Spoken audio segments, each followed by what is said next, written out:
उमर खालिद के उनको भी चाहिए कि अमित मालवीय को वो पार्टी बना के जेल पहुंचाएं, क्योंकि इन्होंने इनके सारे आईटी सेल मद्रास में बीजेपी का इसके लिए कि वो डॉक्टर्ड वीडियो बनाता है और फजूल वीडियो बना के लोगों को फंसाता है। और बीजेपी ऑथोराइज्ड एजेंसी नहीं है एविडेंस प्रोवाइड करने की पुलिस को, एक अनऑथोराइज्ड एजेंसी से पुलिस ने लिया है। उसके लिए जो पुलिस का इन्वेस्टिगेटिंग ऑफिसर है उस पर मुकदमा कायम कर, खाली 25,000 रुपये जुर्माने से काम नहीं चलेगा, उस पर मुकदमा कायम करके उसे जेल डालना चाहिए।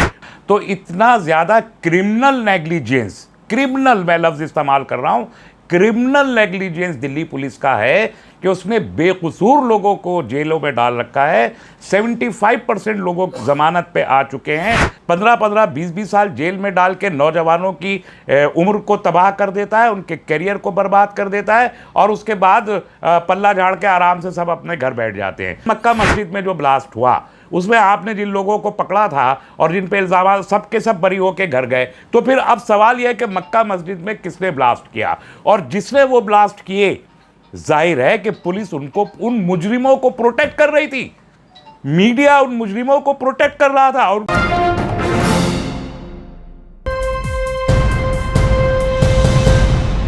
आदाब, मैं हूं शकील अहमद और आप देख रहे हैं न्यूज़ मैक्स।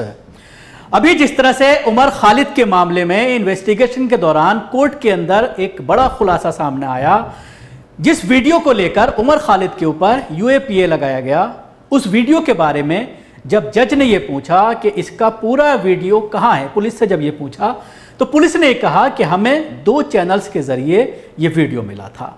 और पुलिस ने जब चैनल से तफ्तीश की तो चैनल्स ने यह बताया कि हमें बीजेपी के आईटी सेल के जो हेड हैं मालवीय जी, अमित मालवीय, उनके जरिए ये वीडियो दिया गया है।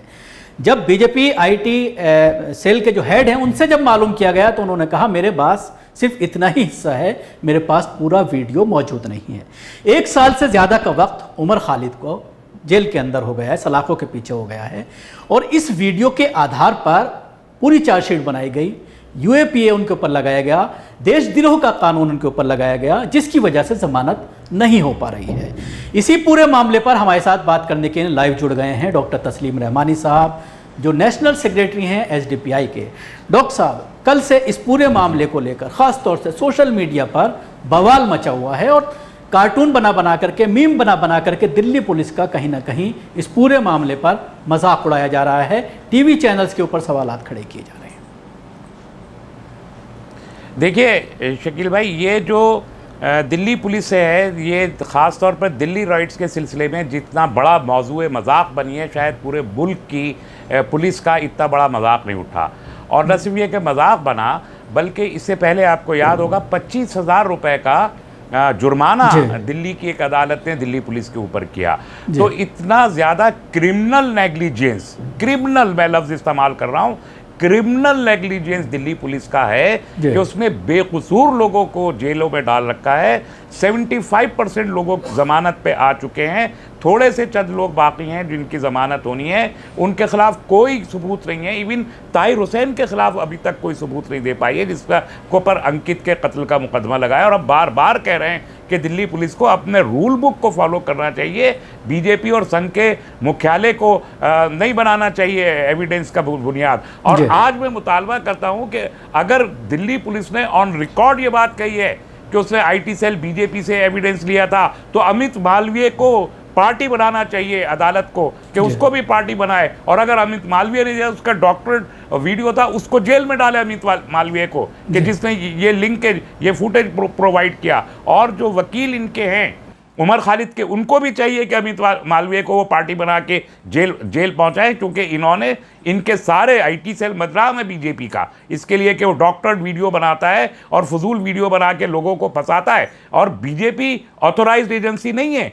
एविडेंस प्रोवाइड करने की पुलिस को, एक अनऑथोराइज्ड एजेंसी से पुलिस ने लिया है। उसके लिए जो पुलिस का इन्वेस्टिगेटिंग ऑफिसर है उस पर मुकदमा कायम कर, खाली 25,000 रुपये जुर्माने से काम नहीं चलेगा, उस पर मुकदमा कायम करके उसे जेल डालना चाहिए उस पुलिस अफसर को। जो लोग ये दावा कर रहे थे कि हमने 11 लाख पेजेस के एविडेंस इकट्ठा किए हैं उमर खालिद के फ़ोन से, 11 लाख पेजेस, ये पढ़ नहीं सकता कोई, वो उसे एविडेंस की बुनियाद बनाया। और ये वीडियो क्लिप्स आप बीजेपी के दफ्तर से हासिल करेंगे तो ये दिल्ली पुलिस के जो सबसे ज़्यादा एक्सपर्ट पुलिस हिंदुस्तान की कहलाई जाती है, उसकी वर्दी पे जितना बड़ा दाग इस दिल्ली पुलिस के इस टेन्योर में लगा है, इससे पहले कभी नहीं लगा था। तो इसकी मजम्मत करना काफ़ी नहीं है, जुर्माना लगाना काफ़ी नहीं है, बल्कि इन्हें बाकायदा क्रिमिनल केसेस बना के इन लोगों को ट्राई करना चाहिए कोर्ट में। डॉक्टर साहब, इसमें कहीं ना कहीं मीडिया चैनल्स भी जिम्मेदार हैं। वो एक नैरेटिव बनाते हैं। जिस तरह से अभी चूड़ी वाला मामला सामने आया, तो कई चैनल्स ने जिस तरह से उसको चूड़ी जिहाद के तौर पर पेश किया, और पहले से ही आप सब जानते हैं कि किस तरह से उसकी पिटाई की गई। और उसके बाद जब होम मिनिस्टर का वहाँ के मध्य प्रदेश के बयान आता है कि उसके पास 2 आई कार्ड मिले हैं, उस पर भी उसने पूरा खुलासा किया है कि किस तरह के वो आई कार्ड हैं। एक उसके पास वोटर कार्ड है जिसमें उसने बुरा लिखा हुआ है, दूसरा जो है उसके पास आधार कार्ड है, उसने अभी बनवाया है, तो उसमें उसका असल नाम लिखा हुआ है। उसके साथ ही जिस तरह से उसके ऊपर पोस्को लगाया गया, लेकिन उसके बाद तमाम बड़े बड़े अखबारात, खासतौर से हिंदी के और टीवी चैनल्स ने जिस तरह से उसको चूड़ी जिहाद के तौर पर पेश किया, तो कहीं ना कहीं ये पुलिस की जांच को कहीं ना कहीं प्रभावित करते हैं। खासतौर से इस मामले में, उमर खालिद मामले में भी 2 टीवी चैनल्स का नाम सामने आ रहा है, रिपब्लिक भारत और टीवी 18 का। इनके ऊपर भी इनको भी पार्टी बनाना चाहिए। बिल्कुल, देखिए ये पूरा एक नेक्सस है जी। ये बीजेपी का आईटी सेल और ये चैनल, ये जितने चैनल्स हैं, ज़्यादातर चैनल्स बीजेपी के आईटी सेल से गवर्न हो रहे हैं। जी। मैं इल्ज़ाम लगा रहा हूँ, और अगर ये लोग मुझ पर मुकदमा डालते हैं तो फिर वो मुकदमा मैं लड़ूंगा। जी। मीडिया चैनल बीजेपी के आईटी चैनल के साथ नेक्सस में है, और उस नेक्सस में बीजेपी की गवर्नमेंट के ज़रिए पुलिस इन्वॉल्व होती है। तो ये एक ट्रायो है, पुलिस, मीडिया और आईटी सेल बीजेपी, ये तो अब एक्सपोज हो गया। ये ट्रायो मिलके हिंदुस्तान के बेकसूर मुसलमानों को फंसाता है, 15-15, 20-20 साल जेल में डाल के नौजवानों की उम्र को तबाह कर देता है, उनके करियर को बर्बाद कर देता है, और उसके बाद पल्ला झाड़ के आराम से सब अपने घर बैठ जाते हैं। तो ये जो एक मुजरिमाना अमल है, इसके ख़िलाफ़ अब एक बाकायदा एक अदालती तहरीक की ज़रूरत है, क्योंकि अदालतों ने इसका भांडा फोड़ा है, बार बार फोड़ा है। 98% जो लड़के गिरफ्तार हुए अब तक, उनको अदालतों ने ही बरी किया है, ये पुलिस की नाकामी साबित करके। और मीडिया ट्रायल उनका सबका हुआ है, हर कोई भी ऐसा नहीं जिसका मीडिया ट्रायल ना हुआ हो और मास्टरमाइंड ना कहा गया हो, ये सबको कहा गया, लेकिन कोई भी मास्टर। और इसके बाद ये जो बड़ा सवाल पैदा होता है, मसलन मक्का मस्जिद में जो ब्लास्ट हुआ, उसमें आपने जिन लोगों को पकड़ा था और जिन पे इल्ज़ाम, सब के सब बरी होके घर गए। तो फिर अब सवाल यह है कि मक्का मस्जिद में किसने ब्लास्ट किया, और जिसने वो ब्लास्ट किए, जाहिर है कि पुलिस उनको, उन मुजरिमों को प्रोटेक्ट कर रही थी जी। मीडिया उन मुजरिमों को प्रोटेक्ट कर रहा था, और उनको प्रोटेक्शन, उनको कवर देके बेकसूरों को फंसाया। तो पुलिस और मीडिया और बीजेपी इसकी जिम्मेदार है कि असल मुजरिमीन की पर्दादारी करके गैर जो मुजरिम नहीं है, बेकसूर लोगों को फंसाने का काम ये ट्रायो अंजाम देता रहा है, जिसे अदालतें एक्सपोज करती रही। डॉक्टर साहब, आखिरी सवाल, दिल्ली फसादात के मामले में जिस तरह से तकरीबन 1 दर्जन लोग ऐसे हैं जिनके ऊपर यूएपीए लगा है, जिनकी ज़मानतें नहीं हो पा रही, 3 लोगों की ज़मानत हुई है जो जामिया के छात्र हैं।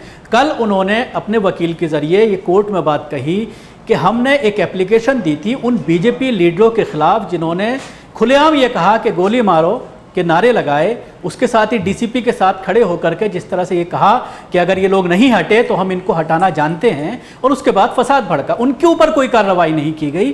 तो इन सब चीज़ों को किस तरह से आप देखते हैं? क्या कोर्ट को उस पर एक्शन लेना चाहिए? नहीं, बिल्कुल, जाहिर है उनके खिलाफ बहुत सी FIRs हुई, लेकिन वो जाहिर है कि FIR पुलिस के पास गई है, और पुलिस तो पार्टी बन गई है इस मामले में, तो पुलिस उसका एक्शन नहीं ले रही है। तो अदालतों में गए भी हैं, इससे पहले भी अदालतों में गए हैं, अदालतों ने भी लिया नहीं है। लेकिन मेरा ख्याल है कि कमज़ोर केसेस गए हैं अदालतों में, एक ज़्यादा स्ट्रॉन्ग प्ली लेकर हमको बड़ी अदालतों में जाना चाहिए इस किस्म के बयानात के ख़िलाफ़, और यह बहुत ज़रूरी है। शुक्रिया डॉक्टर साहब हमसे बात करने के लिए। डॉक्टर तस्लीम रहमानी साहब जो हमसे बात कर रहे थे ख़ासतौर से उमर खालिद के मामले में, जिस तरह से अभी कोर्ट में जो चीज़ें सामने आई हैं, तो उससे कहीं ना कहीं अब ये उम्मीद जगी है कि जो यूएपीए केस लगाए गए हैं लोगों के ऊपर, उनको कहीं ना कहीं अब इंसाफ मिल पाएगा। शुक्रिया। आपको हमारी कोशिश कैसी लगी ज़रूर बताएं। उसके साथ ही हमारे चैनल को सब्सक्राइब करना ना भूलें और बेल आइकन ज़रूर दबाएं। धन्यवाद। सभी अहम खबरों के लिए न्यूज़ MX को सब्सक्राइब करें, साथ ही बेल आइकॉन को जरूर दबाएं। लाइक, शेयर, कमेंट करना ना भूलें।